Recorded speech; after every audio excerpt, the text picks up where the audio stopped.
Hi guys, welcome back to new video. ನಾನು ನಿಮ್ಮ ಧರ್ಮ. ಸೊ ಇವತ್ತಿನ ಒಂದು ವಿಡಿಯೋದಲ್ಲಿ ಯಾರಿಗೆಲ್ಲ ಎಷ್ಟು ಓಟ್ಸ್ ಬಂದಿದೆ, ಯಾರಿಗೆ ಜಾಸ್ತಿ ಓಟ್ಸ್ ಬಂದಿದೆ, ಯಾರಿಗೆ ಕಮ್ಮಿ ಓಟ್ಸ್ ಬಂದಿದೆ, ಯಾರು ಬಾಟಮಲ್ಲಿದ್ದಾರೆ, ಯಾರು ಟಾಪಲ್ಲಿದ್ದಾರೆ, ಇದೆಲ್ಲವನ್ನು ಇವತ್ತಿನ ಒಂದು ವಿಡಿಯೋದಲ್ಲಿ ನೋಡ್ತಾ ಹೋಗೋಣ. ಸೊ 16ನೇ ಪ್ಲೇಸಲ್ಲಿ 16 ಜನ ನಾಮಿನೇಟ್ ಆಗಿದ್ದಾರೆ. ಸೊ 16ನೇ ಪ್ಲೇಸಲ್ಲಿ ಇರೋದು ರಿಷಾ ಅವರು. ರಿಷಾ ಅವರು ಲಾಸ್ಟ್ ವೀಕಲ್ಲೂ ಕೂಡ 16ನೇ ಪ್ಲೇಸಲ್ಲೇ ಇದ್ದರು. ಈ ವಾರ ಕೂಡ ಅದೇ ಪ್ಲೇಸಲ್ಲಿದ್ದಾರೆ. ಅವರಿಗೆ ಬಂದಂಥ ಓಟುಗಳು ಕಮ್ಮಿನೇ ಆಗ್ತಾಯಿದೆ ಹೊರತು ಜಾಸ್ತಿ ಅಂತೂ ಆಗ್ತಾಯಿಲ್ಲ. ಸೊ ಅವರಿಗೆ ಬಂದಂಥ ಓಟು 1%. ಇನ್ನು 15ನೇ ಪ್ಲೇಸಲ್ಲಿ ಚೇಂಜಸ್ ಇದೆ. ಲಾಸ್ಟ್ ವೀಕಲ್ಲಿ ಚಂದ್ರಪ್ರಭಾ ಅವರು ಬಾಟಮ್ 3ಯಲ್ಲಿ ಇರಲೇ ಇಲ್ಲ. ಬಟ್ ಇವಾಗ ನಿನ್ನೆಯಿಂದನೂ ಮಂಗಳವಾರದಿಂದನೂ 15ನೇ ಪ್ಲೇಸಲ್ಲೇ ಇದ್ದಾರೆ. ಅವರಿಗೆ ಬಂದಂಥ ಓಟು 2.1%. ಇನ್ನು 14ನೇ ಪ್ಲೇಸಲ್ಲೂ ಕೂಡ ಅದೇ ಆ್ಯಸ್ ಯೂಶಲ್ಲು. ಲಾಸ್ಟ್ ವೀಕಲ್ಲಿ ರಾಶಿಕಾ ಶೆಟ್ಟಿ ಅವರಿದ್ದರು. ಈ ವಾರ ಕೂಡ ರಾಶಿಕಾ ಶೆಟ್ಟಿ ಅವರು ಇದ್ದಾರೆ. ಸೊ ನನಗೆ ಕೇಳೋದಾದರೆ ಇನ್ನು ಬರುವಂಥ 3 ವಾರದಲ್ಲಿ ಈ 3 ಜನನೇ ಮನೆಯಿಂದ ಆಚೆ ಹೋಗ್ತಾರೆ. ಅದರಲ್ಲೂ ಈ ವಾರ ಅಂತೂ ಕಂಪಲ್ಸರಿ ರಿಷಾ ಅವರೇ ಮನೆಯಿಂದ ಆಚೆ ಹೋಗ್ತಾರೆ. ಒಂದು ಮನೆಯವ್ರಿಗೂ ನೆಮ್ಮದಿಲ್ಲ, ನೋಡುವಂಥ ಆಡಿಯನ್ಸ್ಗೂ ಅವರಿಂದ ಪೀಸ್ ಅನ್ನೋದಿಲ್ಲ. ಸೊ ಇಲ್ಲಿ ರಾಶಿಕಾ ಅವರಿಗೆ ಬಂದಂಥ ಓಟ್ಗಳು 3.2%. ಇನ್ನು 13ನೇ ಪ್ಲೇಸಲ್ಲಿರೋದು ನಿನ್ನೆ ಕನಿ ಹೇಳಿದಂಥ ಜಾನ್ವಿ ಅವರು.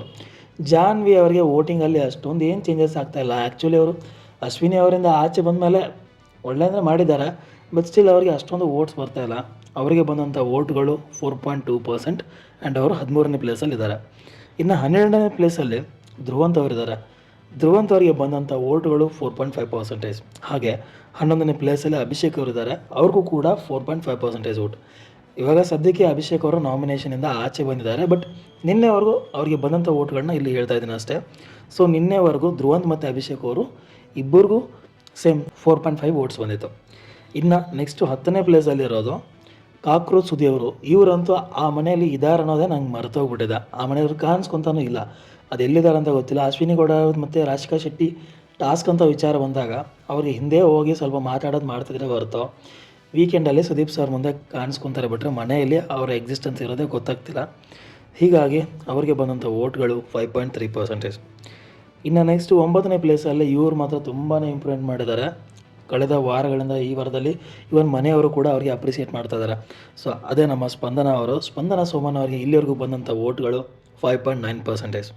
ಇನ್ನು 8ನೇ ಪ್ಲೇಸಲ್ಲಿ ನಮ್ಮ wild card entry mutant Raghu ಅವರಿದ್ದಾರೆ. ಹಾಗೆ 7ನೇ ಪ್ಲೇಸಲ್ಲಿ ಸೂರಜ್ ಸಿಂಗ್ ಅವರಿದ್ದಾರೆ. ಇವರಿಬ್ಬರಿಗೂ ಬಂದಿರೋ ಓಟ್ಗಳು ಸೇಮ್ ಆಗಿದೆ. ಇವರಿಬ್ಬರಿಗೂ 6.8% ಓಟ್ ಬಂದಿದೆ. ನಿನ್ನೆ ಕಂಪೇರ್ ಮಾಡಿದ್ರೆ ಸೂರಜ್ ಅವರಿಗೆ 0.2% ಓಟ್ಗಳು ಜಾಸ್ತಿ ಬಂದಿದೆ. ಯಾಕಂದರೆ ಅವರು ಇವಾಗ ಮನೇಲಿ ಸ್ವಲ್ಪ ವಾಯ್ಸ್ನ ರೈಸ್ ಮಾಡ್ತಿದ್ದಾರೆ. ಅದು ಬಾಟಮಲ್ಲಿ 16ನೇ ಸ್ಥಾನದಲ್ಲಿರೋವಂಥ ಕಂಟೆಸ್ಟೆಂಟ್ ಜೊತೆ ಜಗಳನ ಮಾಡ್ಕೊತಿದ್ದಾರೆ. ಸೊ ಆಬ್ವಿಯಸ್ಲಿ ಅಲ್ಲಿ 16ನೇ ಪ್ಲೇಸಲ್ಲಿರೋ ಕೆಟ್ಟವರೇ ಆಗ್ತಾರೆ. ಹಾಗೆ ಅವ್ರ ಜೊತೆ ಜಗಳ ಮಾಡಿದವರು ಒಳ್ಳೆಯವರೇ ಆಗ್ತಾರೆ.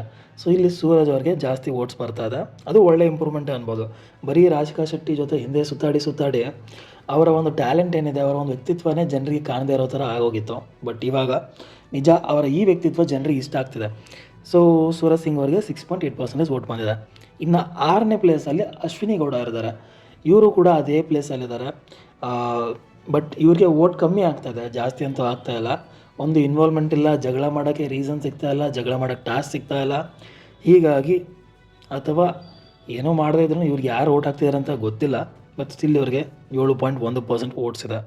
ಇನ್ನು ನೆಕ್ಸ್ಟು 5ನೇ ಪ್ಲೇಸಲ್ಲಿ ನಮ್ಮ ಕಾವ್ಯ ಶೈವ ಅವರಿದ್ದಾರೆ. ಕಾವ್ಯ ಅವ್ರಿಗೂ ಕೂಡ ಓಟ್ಸ್ಗಳು ಜಾಸ್ತಿ ಆಗ್ತಾಯಿದೆ. ಅಷ್ಟೊಂದೇನಿಲ್ಲ, ಬಟ್ ನಿನ್ನೆ ಕಂಪೇರ್ ಮಾಡಿದ್ರೆ ಸ್ವಲ್ಪ ಜಾಸ್ತಿ ಓಟ್ಸ್ ಬಂದಿದೆ. ಸೊ ಕಾವ್ಯ ಅವರಿಗೆ ಬಂದಂಥ ಓಟ್ಗಳು 7.7%. ಇನ್ನು ನೆಕ್ಸ್ಟು 4ನೇ ಪ್ಲೇಸಲ್ಲಿ ಮತ್ತು 3ನೇ ಪ್ಲೇಸಲ್ಲಿ ಅವರಿಬ್ಬರ ಮಧ್ಯೆ ಒಂದು ಒಳ್ಳೆ ಕಾಂಪಿಟೇಷನ್ ನಡೀತಾ ಇದೆ. ಸೊ ಇಲ್ಲಿ ನಿನ್ನೆವರೆಗೂ ರಕ್ಷಿತ್ ಅವರು 4ನೇ ಪ್ಲೇಸಲ್ಲಿದ್ದರು. ಸೊ ಇವಾಗ ಮಾಳವರು ಆ ಪ್ಲೇಸ್ಗೆ ಬಂದಿದ್ದಾರೆ. ಸೊ ವೋಟಿಂಗಲ್ಲಿ ಅಷ್ಟೊಂದು ಏನೋ ಚೇಂಜಸ್ ಇಲ್ಲ, ಬಟ್ ಪೊಸಿಷನಲ್ಲಿ ಚೇಂಜ್ ಆಗ್ತಾನೆ ಇದೆ. ಸೊ 4ನೇ ಪ್ಲೇಸಲ್ಲಿರುವಂಥ ಮಾಳವರಿಗೆ ಬಂದಂಥ ಓಟ್ಗಳು 9.4%. ಇನ್ನು 3ನೇ ಪ್ಲೇಸಲ್ಲಿ ನಾನು ಹೇಳಿರೋ ಹಾಗೆ ರಕ್ಷಿತಾ ಶೆಟ್ಟಿ ಅವರು 3ನೇ ಪ್ಲೇಸಲ್ಲಿ ಬಂದಿದ್ದಾರೆ. ಇವ್ರಿಗೆ ಮಾತ್ರ ಓಟ್ಗಳು ಬಂದೇ ಬರ್ತದೆ. ಯಾರೆಲ್ಲ ರಿಷವ್ರಿಗೆ ಎದುರು ಮಾತಾಡ್ತಾರೆ, ಯಾರೆಲ್ಲ ಅಶ್ವಿನಿ ಗೌಡ ಅವ್ರಿಗೆ ಎದುರು ಮಾತಾಡ್ತಾರೆ, ಅವ್ರಿಗೆಲ್ಲ ಓಟ್ಸಲ್ಲಿ ಜಾಸ್ತಿ ಬರ್ತದೆ. ಇದೊಂದು ಸ್ಟ್ರಾಟಜಿ ಏನಾದರೂ ಮನೇಲಿ ಇರೋರು ಗೊತ್ತಾಗ್ಬಿಟ್ರೆ ಎಲ್ಲರೂ ಮೋಸ್ಟ್ಲಿ ಅಶ್ವಿನಿ ಗೌಡ ಹಾಗೆ ರಿಷಿ ಅವ್ರ ಜೊತೆ ಕಿತ್ತಾಡೋಕ್ಕೆ ಸ್ಟಾರ್ಟ್ ಮಾಡ್ತಾರೆ ಅನ್ಸುತ್ತೆ. ಅವ್ರು ಆಲ್ರೆಡಿ ಹೇಳ್ಬಿಟ್ಟಿದ್ದಾರೆ ಅಶ್ವಿನಿ ಗೌಡ ಅವ್ರಿಗೆ, ನಿಮ್ಮನ್ನ ಮನೆಯಿಂದ ಆಚೆ ಕಳಿಸಿನೇ ನಾನು ಆಚೆ ಹೋಗೋದಂತ. ರಕ್ಷಿತಾ ಶೆಟ್ಟಿ ಅವರು ಇದೇ ಅವರ ವ್ಯಕ್ತಿತ್ವನ ಮೇಂಟೈನ್ ಮಾಡ್ಕೊಂಡು ಹೋದರೆ ಅವ್ರಿಗೆ ವೋಟಿಂಗಲ್ಲಿ ಯಾವುದೇ ಚೇಂಜಸ್ ಇರೋಲ್ಲ. ಅವರು 3ನೇ ಪೊಸಿಷನಲ್ಲಿ ಇದ್ದೇ ಇರ್ತಾರೆ. ಇನ್ನು 2ನೇ ಪೊಸಿಷನಲ್ಲಿ ನಮ್ಮ ಧನು ಅವರಿದ್ದಾರೆ. ಧನು ಅವರು ನಿನ್ನೆ ಒಂದು ಎಮೋಷ್ನಲ್ ಸೀನ್ ನಡೀತು. ಹಾಗೆ ಅಲ್ಲಿ ಅವರು ತಮಗೆ ಬಂದಂಥ ಲೆಟರ್ನ ಸ್ಯಾಕ್ರಿಫೈಸ್ ಮಾಡ್ತಾರೆ. ಸೊ ಅವರು ಒಳ್ಳೆ ವ್ಯಕ್ತಿತ್ವನ ತೋರಿಸ್ಕೊತಿದ್ದಾರೆ. ಆ ಕಾರಣಕ್ಕೆ ಅವರಿಗೆ ಒಳ್ಳೆ ಓಟ್ಸ್ ಬರ್ತಾಯಿದೆ. ಸೊ ಧನುಷ್ ಅವ್ರಿಗೆ ನಿನ್ನೆ ಮತ್ತು ಇವತ್ತು ಕಂಪೇರ್ ಮಾಡಿದ್ರೆ ಅಷ್ಟೊಂದೇನು ಚೇಂಜಸ್ ಇಲ್ಲ. ಸೊ ನಿನ್ನೆ ಕಂಪೇರ್ ಮಾಡಿದ್ರೆ ಅವರಿಗೆ ಬಂದಂಥ ಓಟ್ಗಳು 10.4%. ಇನ್ನು ಫಸ್ಟ್ ಪೊಸಿಷನಲ್ಲಿ ಆ್ಯಸ್ ಯೂಶುವಲ್ ನಮ್ಮ ಗಿಲ್ಲಿಯವರಿದ್ದೇ ಇರ್ತಾರೆ. ಅದನ್ನ ಹೇಳೋಕ್ಕೆ ಆಗಲ್ಲ. ಅದು ಗಿಲ್ಲಿಯವ್ರಿಗಂತಲೇ ಆ ಪ್ಲೇಸ್ನ ಇಟ್ಟಿದೆ ಅನ್ನೋ ರೀತಿ ಆ ಪ್ಲೇಸಲ್ಲಿ ಗಿಲ್ಲಿಯವ್ರು ಕೂತ್ಕೊಂಡ್ಬಿಟ್ಟಿದ್ದಾರೆ. ಸೊ ಅದರಲ್ಲಿ ಅವರ ಓಟಲ್ಲೂ ಕೂಡ ಯಾವುದೇ ಚೇಂಜಸ್ ಇಲ್ಲ. ಗಿಲ್ಲಿಯವ್ರಿಗೆ ಬಂದಂಥ ಓಟ್ಗಳು 12.1% ಓಟು. ಸೊ ಇದಿಷ್ಟು ಇವತ್ತಿಗೆ. ಈ ವಿಡಿಯೋ ನಿಮಗೆ ಇಷ್ಟ ಆಗಿದೆ ಅಂತ ಅನ್ಕೊಂತೀನಿ. ವಿಡಿಯೋ ಇಷ್ಟ ಆಗಿದ್ರೆ ಲೈಕ್ ಮಾಡಿ, ಶೇರ್ ಮಾಡಿ. ಹಾಗೆ ಇದೇ ಥರ ಬಿಗ್ ಬಾಸ್ ಅಪ್ಡೇಟ್ಗೋಸ್ಕರ ನನ್ನ ಚಾನಲ್ನ ಸಬ್ಸ್ಕ್ರೈಬ್ ಮಾಡಿ ಅಂತ ಹೇಳ್ತಾ ಈ ವಿಡಿಯೋನ ಮುಗಿಸ್ತಾ ಇದ್ದೇನೆ.